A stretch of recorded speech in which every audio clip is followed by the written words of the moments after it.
The Roanoke City Council recess session is called to order for April 26, 2018, and I will ask our clerk, Ms. Stephanie Moon Reynolds, to please call the roll.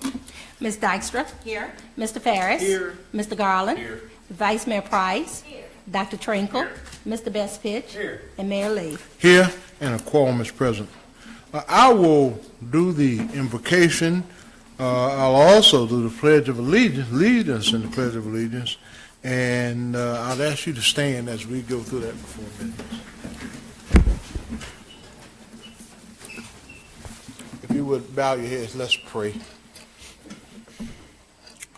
Eternal God, we come to you once again to invoke your presence among us, Lord, as we undertake the business of this city.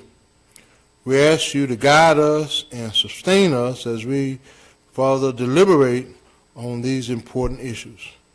As we go through the business of this agenda, bless those who've come to share their thoughts and opinions.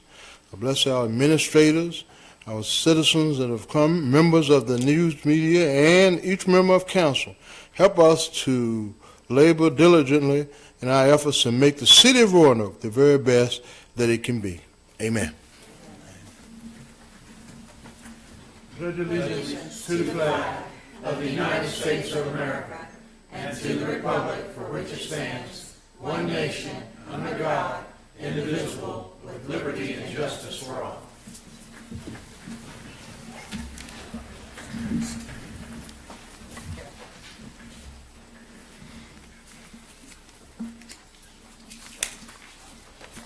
Welcome, everybody, to our meeting tonight. Tonight's public hearings will not be televised live, nor will there be closed captioning for the hearing impaired. However, the public hearings will be video streamed through Facebook Live at facebook.com/RoanokeVA. Lastly, the public hearings will be replayed on RVTV Channel 3 on Sunday, April 29th at 4 o'clock p.m. and on Monday, April 30th at 4 o'clock p.m. Now, the purpose of tonight's meeting is to conduct 3 public hearings.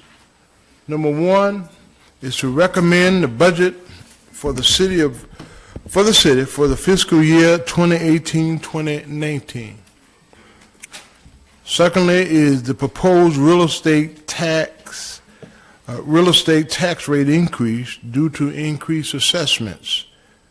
Thirdly, to recommend the 2018-2019 HUD funds budget and 2018-2019 annual update to the 5-year consolidated plan. And City Council has set this time aside for citizens' comments. There will be no comments or action taken by council this evening. And let me say that again. There will be no comments or action taken by council this evening. All right? Okay. All right, item number 5 is our public hearing. We are to receive citizens' comments on the recommended fiscal year 2018-2019 City of Roanoke budget in the total amount of $291,699,000. And we're going to, at this time, open the public hearing.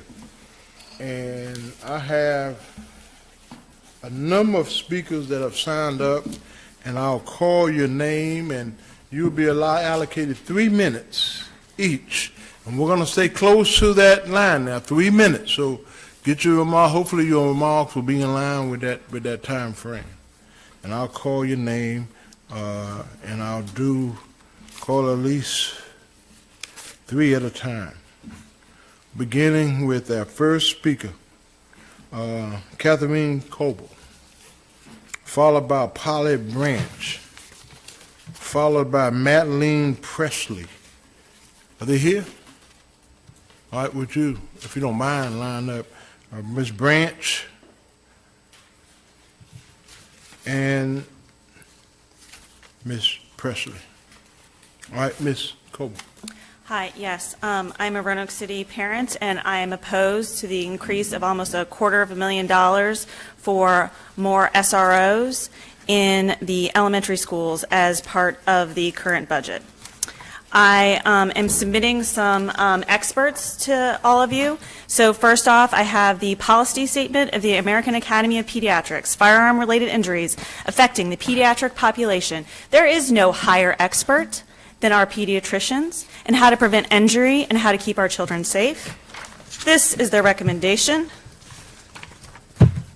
The American Academy of Pediatrics affirms that the most effective measure to prevent suicide, homicide, and unintentional firearm-related injuries to children and adolescents is the absence of guns from homes and communities. School resource officers are armed with guns. Furthermore, speaking of unintentional injuries, there has never been a school shooting stopped by an armed teacher, a citizen concealed carry owner, or a school resource officer. The closest case ever found was a school staff member, an Army reservist commander, who went out of his car and got a gun, but the shooting was over by that point. The shooter was out of ammo and was driving out of the parking lot. The only reason he was stopped was that the shooter crashed his car, allowing the staff member to get him and hold him under arrest. However, there have been 11 documented instances of school resource officers or police officers discharging their weapons inside of schools. March 13th, 2018, a school resource officer unintentionally discharged his handgun inside an Alexandria VA middle school. Luckily, no one was injured. February 5th, 2018, a police officer was in an elementary school in Maplewood, Minnesota, building relationships with 3rd and 4th graders when one little boy reached over and pulled the trigger on the officer's holstered handgun. The gun fired into the floor. Luckily, no one was injured. February 19th, 2015, a school resource officer at Western Wayne School District in Pennsylvania unintentionally fired his handgun in the school. Luckily, no one was injured. January 18th, 2014, an armed security guard left his weapon unattended in the bathroom, fully accessible to K through 8 students, despite being a retired police weapons instructor. January 18th, 2014, 2 police officers serving as school resource officers decided to clean their guns while on the grounds of an Akron, Ohio high school. One of them unintentionally discharged his gun. Luckily, no one was injured.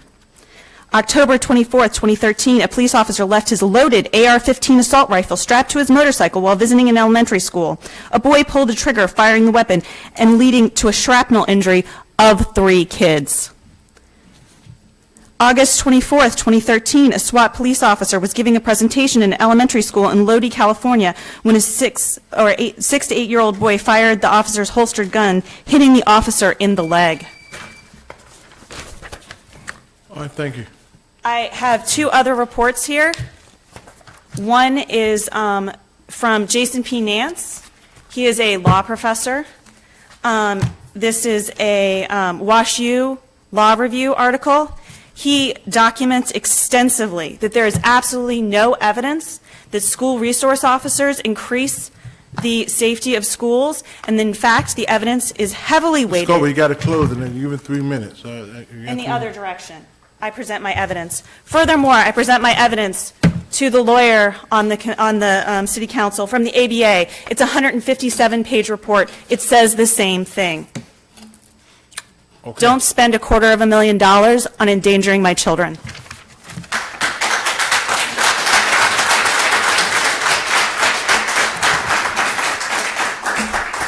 Let me say it again. When that bell goes off, bring your statements to a close. And we've got a lot of speakers, and I want to respect everybody's time. All right, now I'll let the previous speaker go a little beyond that. But when you hear that bell, be prepared to close it. Finish your statement. All right, thank you. All right, Ms. Branch. Mine is relatively short. It's also concerning the budget for resource officers in the school, especially if they're armed. My concern for increasing that deputy president's presence in school is as a response to national crimes rather than any local events. It's a perception that's reactionary rather than proactive, and the perception is intimidating, not inspiring for the children and staff. My request would be for you to consider how we could bring in more education and training and facilitating conflict resolution programs, peer mediation, and other types of professional mediators in the school system to increase the likelihood that children can understand how to resolve their conflicts and their emotional distress before they escalate into major problems. I believe that reducing the likelihood of a mass shooting is much more important to consider right now, and to use our resources and our best minds and our best understanding as to how to educate solving problems nonviolently, learning how to communicate nonviolently, and de-escalating those types of tensions that can rise to areas that would cause great trouble, if not devastating troubles. Because the gun issue has been brought up, I think we also need to look at the prescribed safety experts' information and call for a comprehensive request to the city, to all gun owners, to lock their guns at home. There are simple requests, I believe, that we can make our children safe. We can return our schools to an inspiring, educating atmosphere and culture, rather than a culture of fear and intimidation. Thank you. Thank you. Ms. Presley. Hi, I'm Madeline Presley, and I am speaking as well on the budget towards having cops in schools. So rather than sharing statistics with you all, I'd like to share a personal story.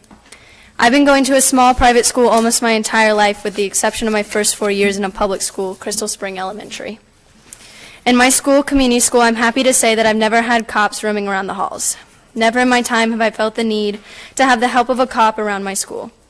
Even in my brief years that I spent in a public school, cops in classrooms or hallways wasn't something that I was accustomed to. The only guns that I remember growing up were water and Nerf, thankfully. After seeing something tragic happen like this, it's obviously important to start making some sort of change. But adding guns to a gun problem is like adding water to an already overflowing pool. For a moment it may seem okay, but then you'll soon realize you wasted $242,000 trying to fix a problem with more problems. This is a fix that is rooted in fear, but it is flawed. We need to help teach kids to be kind, to be thoughtful, to be intelligent, and to be safe. Fear of cops with guns or our classmates doesn't help this. Making sure counselors are properly trained and pay attention to the warning signs that they are presented with is more important than having guns in classrooms and hallways. Thank you. All right. Our next speaker is Bella Reb Gardner. Yes. And following her will be Sarah Presley. And following her will be Katie Britting. All right. Welcome, Ms. Gardner. Thank you.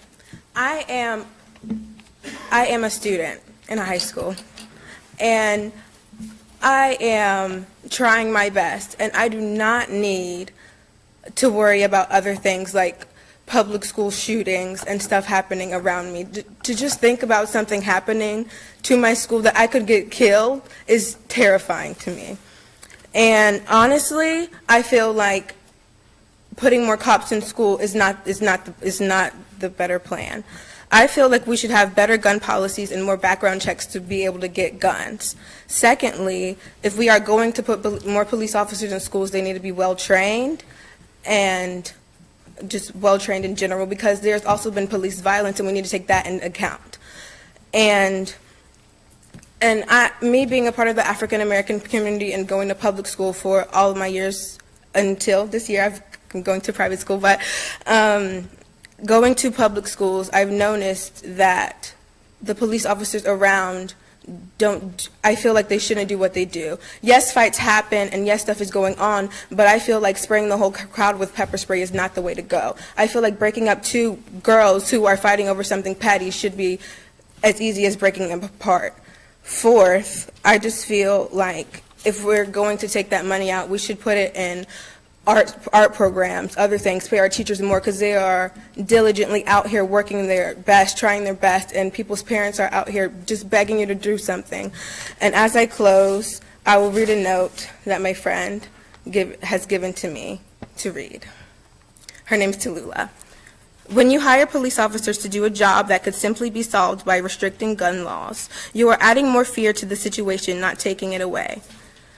Police officers will not only cause more fear, but also stress. School is supposed to be a safe learning environment, not a war zone. I call on you, council members, to recognize the superior, safer option. This is a matter of life and death. Please understand that changing actual legislation will do more than adding enforcement to our schools. Thank you, Tallulah Costa. And I feel that I urge you, just please, just add more reinforcement, and if you do, make sure they're trained. And I just feel like there would be a better plan than adding more police officers in schools. But thank you. Thank you. Ms. Presley. Hi, I'm Sarah Presley, and I'm a student of the Roanoke Valley, and I am concerned with the idea of having more cops in schools. Personally, from experience from doing lockdown drills, it is horrifying to think about the idea of a gun coming into the school and shooting your friends, and thinking about the idea of your friends being shot right in front of you, and I can only imagine what that's like for the survivors. But law enforcement has not been shown to be helpful in that, and also they have been shown to use excessive force, especially on students of color. I urge you to use that money for something different, like Bella said, for teachers or for the art programs or for education instead of towards violence, and instead using this opportunity to put gun restrictions on instead of using that money for something that can cause more violence. I would also like to say that I have learned the motto, don't fight fire with fire, and that we should not fight firearms with firearms. Thank you.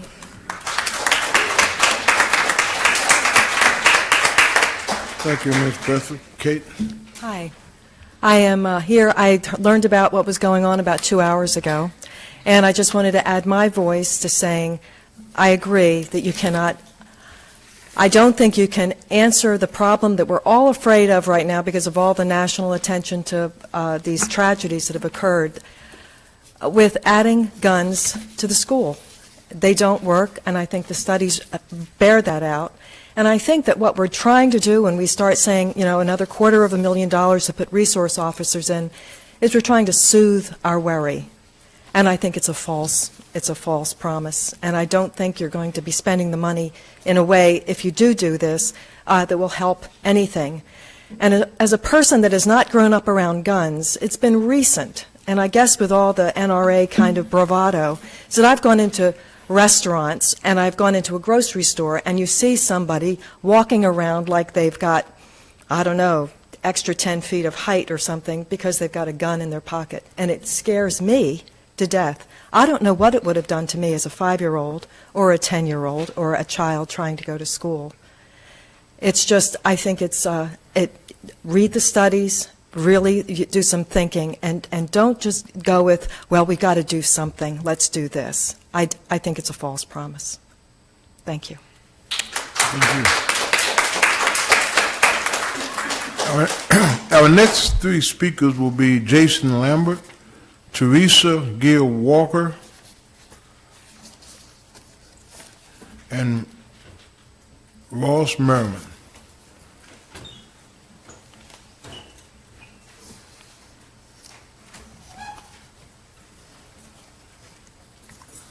Mr. Lambert. Good evening. I'm also here, as everyone else is, to speak out against increasing the budget for police and city schools. We currently, to my understanding, I'm not sure if I'm reading y'all's budgets correctly, but I believe we currently spend something like $550,000 on school resource officers in middle and high schools, and $220-some thousand on the DARE deputies in elementary schools. That was from your recommended budget for tonight, so I don't know if that's what it's been funded with or just what we're proposing. But that's almost $1 million on police in city schools. And do y'all realize, like, there's 4 to 5 to probably more than that types of jobs in city schools that pay poverty wages.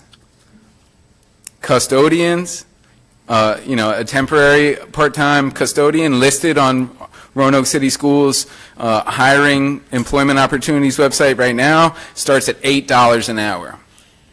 To me, that's a slap in the face of anybody who works in our city schools who isn't even able to provide for their family or themselves. You could be a single person, no kids, and $8 an hour is not enough to live on. And we want to dish out $250,000 more for police and schools to do what? To give ourselves the impression that they're going to stop a school shooting, which there's like little to no evidence that that has ever happened. And there's a whole lot of evidence that they make things way worse. I'd like to read some of that evidence right now. In Roanoke's not distant past, 1 in 4 offenders in city schools were referred to police. That number was only cut after public outcries from Virginia Legal Aid Justice Center's Just Children program. Not only that, but black males, who are 9 times more likely to be murdered by police than whites, are almost certain to face the most harm from a growing police state. So we want to put more police in schools. But during the 2015-16 school year, black students, who made up only 44% of the student body in Roanoke schools, accounted for 2/3 of suspensions and 57% of police referrals to police. So, I mean, there's evidence that police, if police continue white supremacy, whether or not we want to admit it, and it's happening in our schools, last year, evidence, and so to throw more police in schools, I feel like is the worst idea we could do. So I'm basically here to say, we should be spending our money on making sure that people can live who work for this city. We should be setting the example. If you're an employee of the city of Roanoke, especially in our schools, you should be able to afford to live.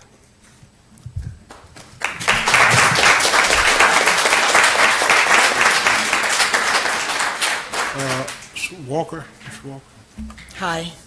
I just had to show this because I know numerous people in the education world and in Roanoke who this pertains to. Y'all know me, and I love Roanoke, and I'm so proud that we are All-American City for 7 years. But the one thing I'm always talking about is education and how we can make ourselves a better, more productive, more sought-after city by corporations through education. The money that you guys are talking about spending for police officers, don't get me wrong, I can dig it, but it's not going to help. We got kids who are being bullied that need counselors. I don't agree with a lot of the mental things that they're saying happens when somebody shoots somebody. I think a lot of it sometimes is anger. And you're like, I'm going to fix you because you hurt me. If we attack this at an early age, we could probably avoid a lot of things that other locations have gone through. We could also start with counseling. Our young people are very angry, and they're going through a lot of stuff that we can't even begin to comprehend.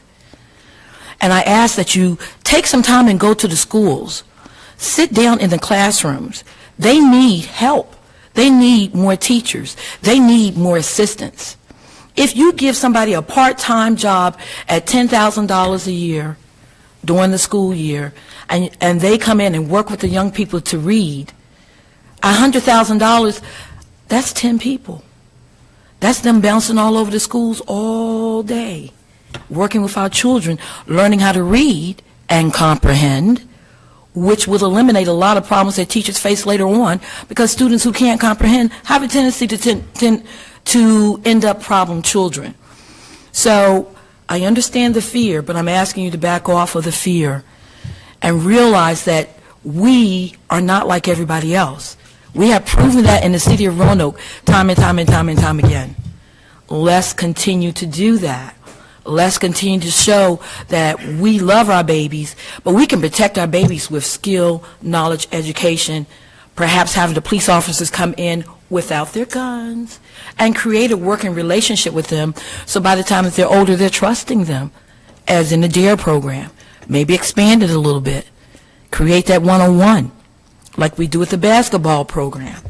There are numerous ways where we can work on protecting our children, because if they trusted a police officer, when they thought or heard something, they're going to call 911, and the cops are going to be there. So I ask that you please consider our children and our city, our all-American city, and find some positive ways to put that money in the right place. Thank you.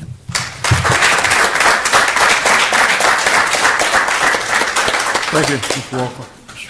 Hello. I am also here speaking about the increased police presence in schools.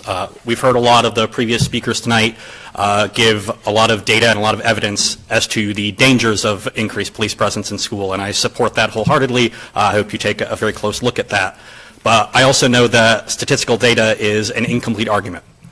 It can suggest evidence as to whether something is the case or not the case, but until we have a very clear conception of why the data plays out the way that it does, it's hard to really make a strong conviction in support of that data. And there is a clear justification for why the data against increased police presence in schools does play out the way it does. And it has to do with the reality of what police are and what they do. A police officer or school resource officer is a reactive solution to a problem. They come in after a situation has already escalated to the point where their presence is needed. They're supposed to diffuse the situation. Obviously, some of the evidence shows that they might in fact escalate it. But even if they were to diffuse the situation in every example, they're still a reactive solution to a problem that needs a proactive solution. We see time and time again that proactive solutions to problems always work more effectively than reactive solutions. And increased police presence is a reactive solution. I think the speaker before me, Ms. Walker, brought up a number of wonderful examples of proactive solutions to the problem, which would be more efficient allocations for these funds. Increased pay for teachers to make sure they're better trained and better equipped to deal with their classrooms. Increased counselor presence in schools to give students resources to deal with emotional problems that maybe they're unable to deal with themselves. Increased after-school programs. You mentioned the basketball program. These are all great things that we can do, and they will be a better use of our funds as a city and create better, more well-adjusted children, as opposed to coming at it from a reactive position. I also wanted to remark briefly about, I believe there was mention of increased DARE officers in the budget as well. As someone who went through the DARE program and witnessed its ineffectiveness firsthand. There's also plenty of data, and I'm sure you can Google and find it, about the ineffectiveness of the DARE program. The DARE program, to me, is very similar to abstinence-only education, and it preaches a very similar idea. Don't do drugs, kids. Drugs are bad. There's no discussion, at least no realistic discussion of what they do and the potential effects of them, and we see kids, especially at the age that they go through the DARE program, are very finely tuned bullshit detectors. And they detect the bullshit that they're getting in this program, and so they reject it.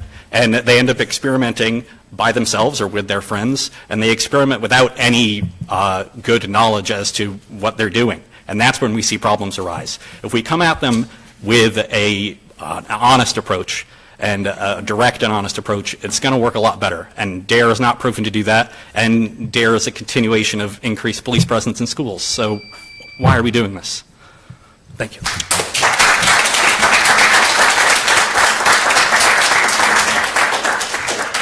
Thank you. Our final four speakers on this area, on 5A, is Fred Donaher. That's right. All right, Fred, would you come up and line up? Jennifer Page, Martin Jeffrey, and Natasha Harper, in that order.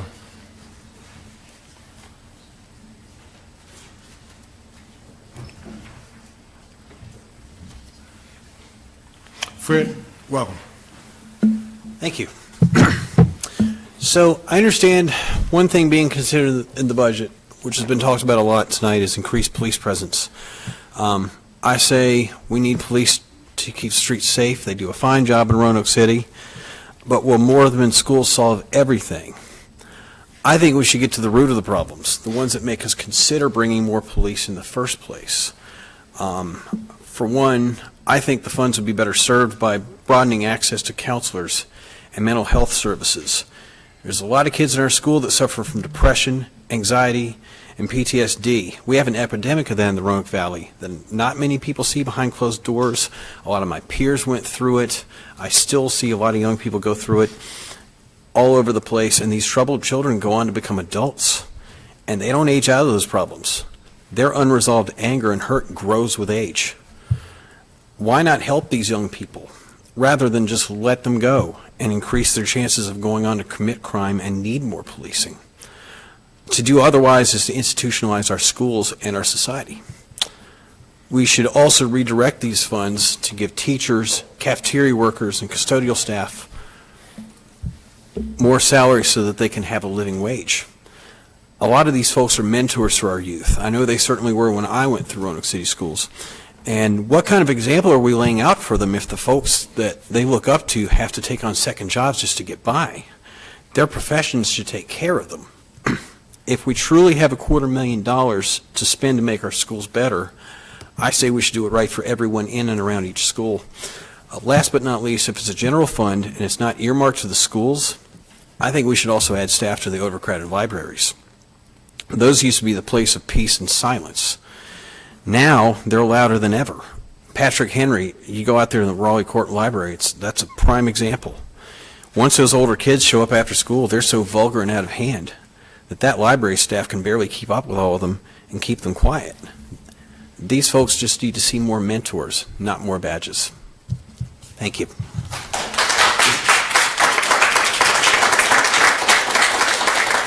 Thank you. Ms. Page. Hello, my name is Jennifer Page, and I'm a downtown Roanoke City resident, and I would also like to discuss the addition of police presence in schools.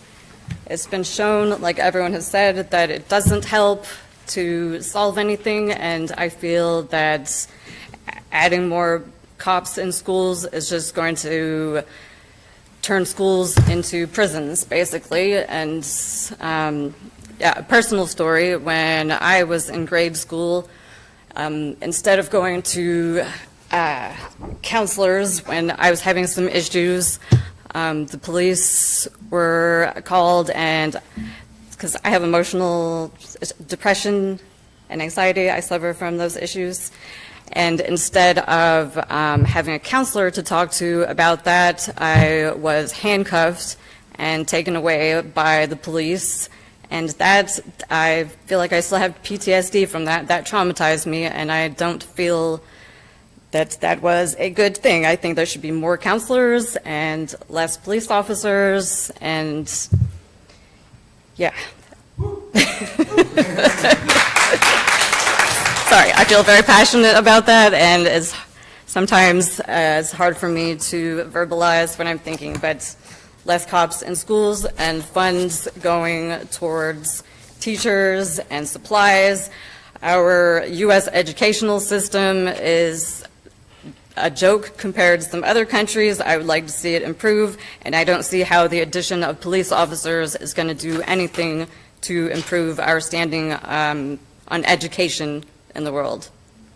So no police, better pay for teachers and other school workers. Thank you.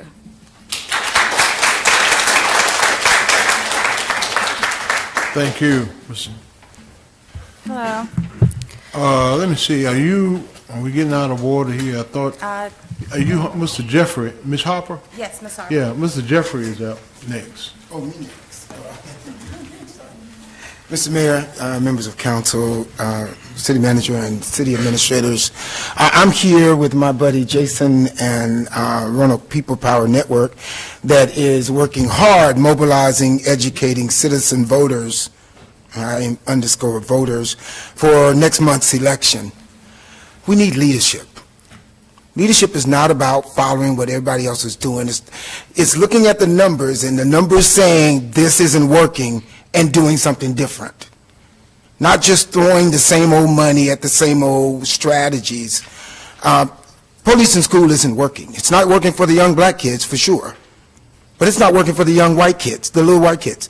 We have a 14-year-old in middle school. I don't like the idea that he goes to a school where there's a DARE officer packing a pistol. That we got this all wrong. Communities have a job to do, churches have a job to do, governments have a job to do, and schools have a job to do, and we're mixing the two. And we shouldn't be doing that. What those deputies ought to be doing is helping the sheriff solve the mental health issues in the jails. The sheriff has shortage of manpower because we're pulling people out and putting them in the schools. That's wasting money. It's duplicating services. We don't need to do that. We need real leadership. That money can be used for schools, for additional teachers, for teacher raises. It can be used for living wages for city workers, neighborhood funding, neighborhood development programs. We have the plans. They need funds. Deputies are needed to assist the sheriff, not to assist teachers. That's teachers' job. Based on current trends, the Roanoke City budget is going to exceed revenues if the current trends continue for this fiscal year. If it continues beyond that into next fiscal year, it's going to really exceed revenues, projected revenues. We need leaders who understand what we need to be doing with those funds and not just rubber stamping programs or receiving grant money for riot gear. What are we doing? What does a city like an all-American city need with riot gear? Do you see the contradiction in that? And we're accepting all these rubber bullets and rubber helmets or whatever the hell it is. We don't need riot gear. What's the language? We don't need riot gear unless you're planning for riot gear. And if you're not going to lead and you're not going to govern in response to the people, maybe that's why you need riot gear. If you're just going to keep wasting the dollars, taxing the people and giving it to business and real estate developers, and then when you do get a little extra money, you do something ridiculous, like give it to more police officers in school. No more cops in schools. We've had enough black kids going through the prison to school, or the school to prison pipeline. We need leadership.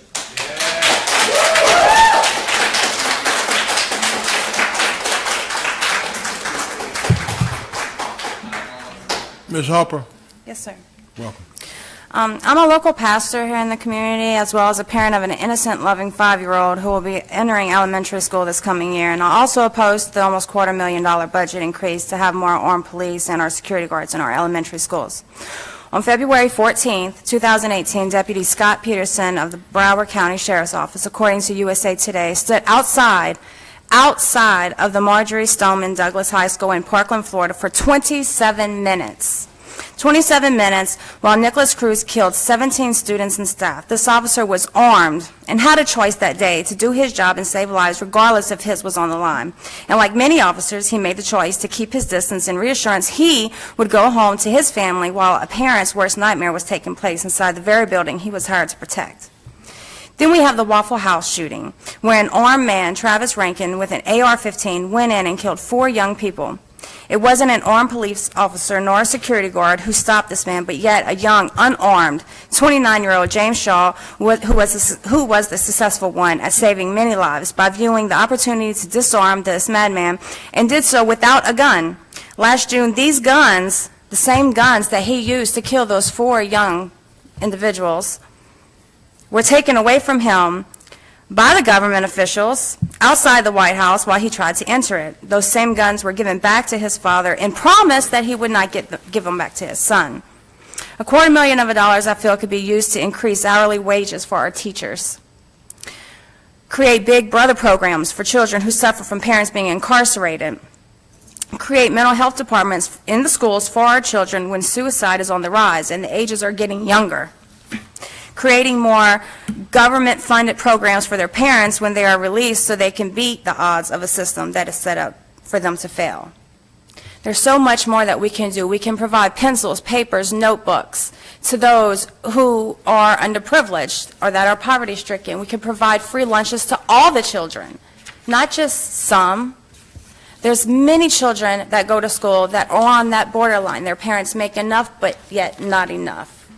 And so they sometimes go without eating, okay? So I feel like $250,000 can definitely be used for so much more good, and we can invest into our communities and divest from police and prisons.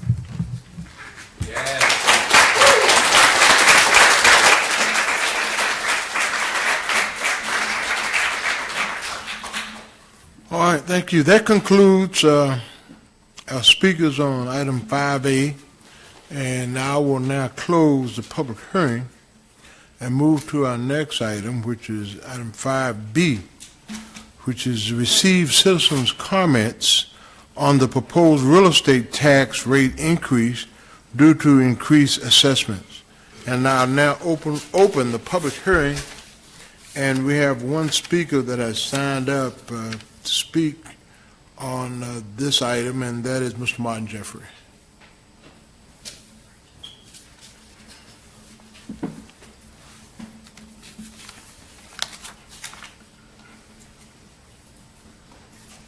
Mr. Mayor, thanks again, members of council, city manager, city administrators, and citizens.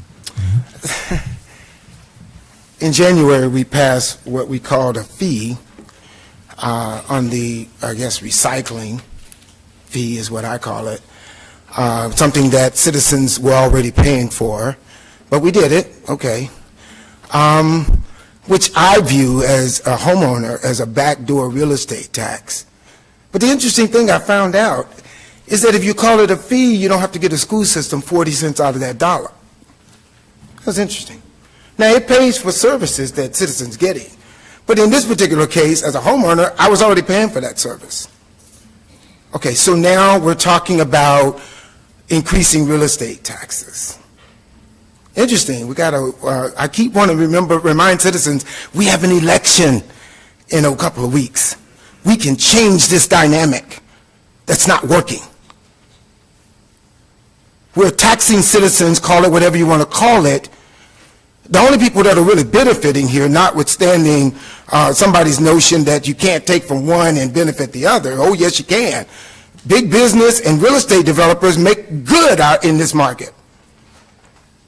The neighborhoods go to trash.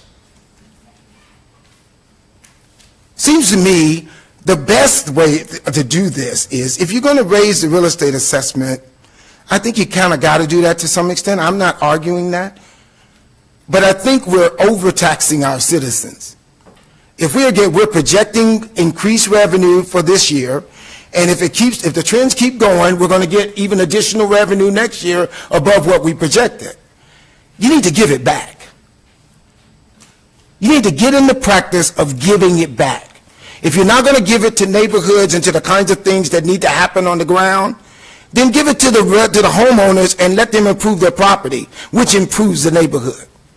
Let them give it to the nonprofits who are working in the neighborhood. Let's get in the practice of giving money back to citizens and not just taxing, feeing, if that's what you want to call it. It all amounts to the same impact on the average citizen. And I know we got to pay for services. I'm not arguing that. I just think we're overdoing it here. We're projecting revenues and we're already talking about taxes. We're projecting more revenue next year, and we're already talking about taxes, and we haven't even gotten to the fiscal year yet. That's madness. It's not leadership. We need more balance. Where do we give back to citizens? Where's that? Who's calling for that? I haven't heard it.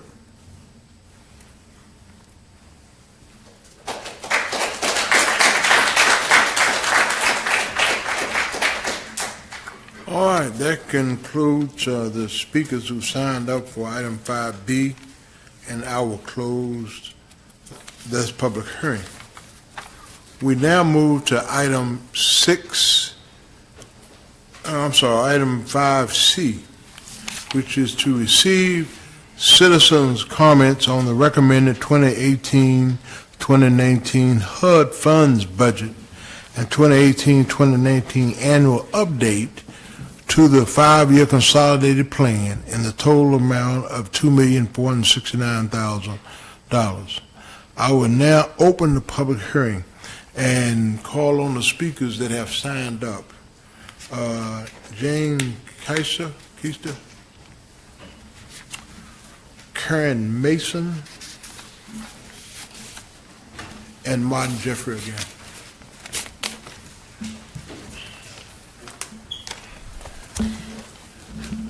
I am Jan Keister, Administrator for the Community Outreach Program of Roanoke.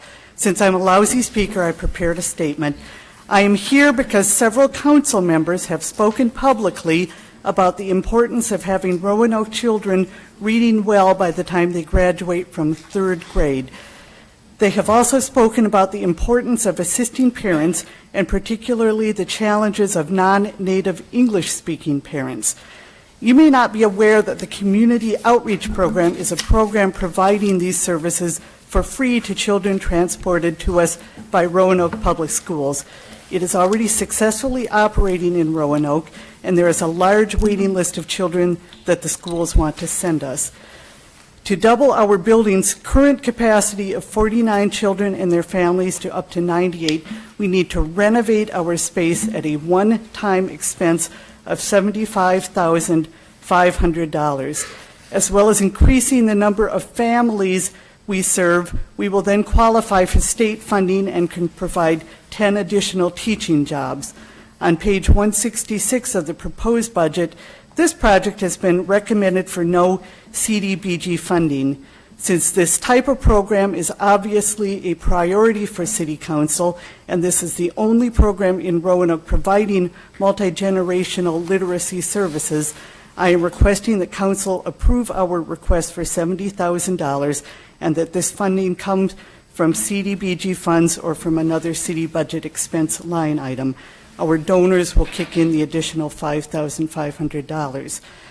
The Community Outreach Program's Literacy Initiative is a holistic after-school and summer program that uses proven methods over a 3-year cycle to improve reading and school grades in 1st through 3rd grade children while educating parents in family, financial, mental health, anti-addiction, and English language skills for non-native speakers, which is also known as English Second Language, or ESL.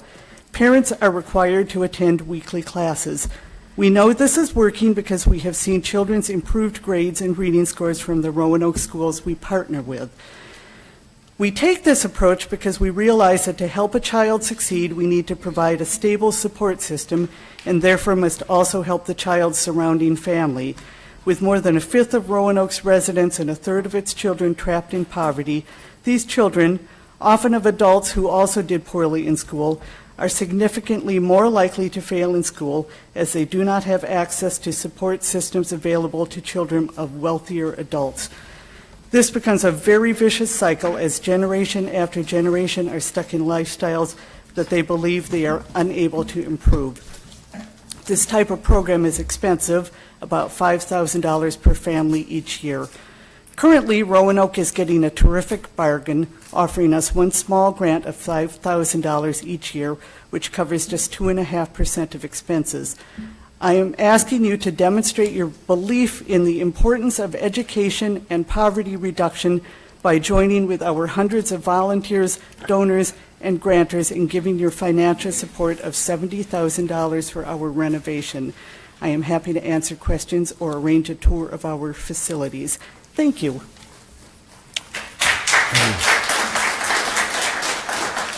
Mrs. Mason? Good evening. My name is Karen Mason. I'm Executive Director for Habitat for Humanity. And I'm just here, I just want to express Habitat's appreciation for the city's commitment, funding commitment to address affordable housing in the city of Roanoke. That commitment has provided Habitat the opportunity to encourage new single-family development with new construction, and then also provide adaptive reuse of vacant substandard buildings in several of the city's identified target areas, including, starting back in 2008, Hurt Park, and then we moved to the West End target area, and now to the Melrose Orange target area. And I'm proud to say all of our projects have been completed within the identified timelines, and all of our homes have received Earthcraft certification. In fact, 1406 Hanover Avenue is a complete renovation that Habitat did, and it was recently recognized by Veridian, which is formerly Earthcraft Virginia. We were just last week, I guess it was, That project was honored as the single-family renovation project of the year. So we're doing great work, and we couldn't do it without you. And I just want to say thank you so much for your support of the HUD funds. It truly makes a difference in the neighborhoods, and we appreciate it. Thank you.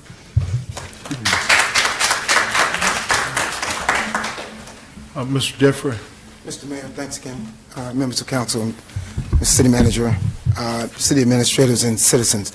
Our 14-year-old, Zeke, my wife home taught him for the first 2 years of his life. And one of the single most effective things she taught him was how to read. This kid is honor roll since hitting the ground in public education, heading into high school on the honor roll. I'd say we take that $250,000 and give it to the literacy people. Those kinds of things are the kinds of decisions that really make the impact on the ground in neighborhoods, in communities. Or give some of it to Habitat, because a good, strong house means a lot to a kid, right? So this thing is, we move out and start re-looking at our consolidated plan, and we start talking about what we're going to do, whatever that means, whatever that looks like. One of the things that I would really implore you to do, and that is look at reasserting the council's commitment to neighborhood development plans. They are the neighborhood's argument, their strategy, their work, their blood, sweat, and tears about what they know will work in their neighborhood. Outside developers coming in who haven't even read those plans, other people coming in with good intentions, albeit, who haven't even read those plans. It ought to be a requirement for receiving city monies to work in these neighborhoods that you have read their neighborhood plan and that you can articulate what the priorities of those neighborhoods are. Fishburne Park, that mess going on behind the Shenandoah Life Building should never have been allowed. It is inconsistent with the neighborhood development plan. What has happened in Northeast and Gainesboro and Northwest, and what I would argue some people are still planning to happen, runs afoul of the neighborhood development plans for those neighborhoods that councils have voted unanimously for. They gotta matter. They have to matter. That requires leadership. It requires integrity. And when we have an overwhelming influence of real estate development on our council in very real ways, in terms of how people are making their money, it potentially undermines that effort. We have to guard against that. And that's what the neighborhood development plans do. They're part of the consolidated plan that was voted on back in 2001. They're supposed to work in tandem with that plan. But if council won't hold true to those plans, it turns everything upside down. We have got to stop that. The neighborhood development plan has got to drive the energy, has got to drive the effort. That forces people to work with the neighborhoods as it should be, so that all of us benefit. Thanks.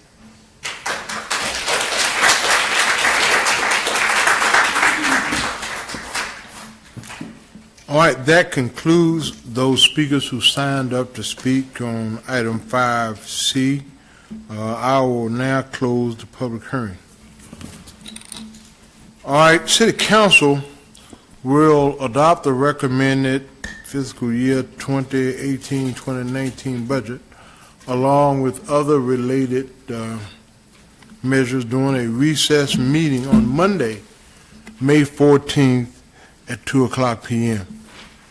All right, there being no further business to come before the council, the recess meeting is now adjourned.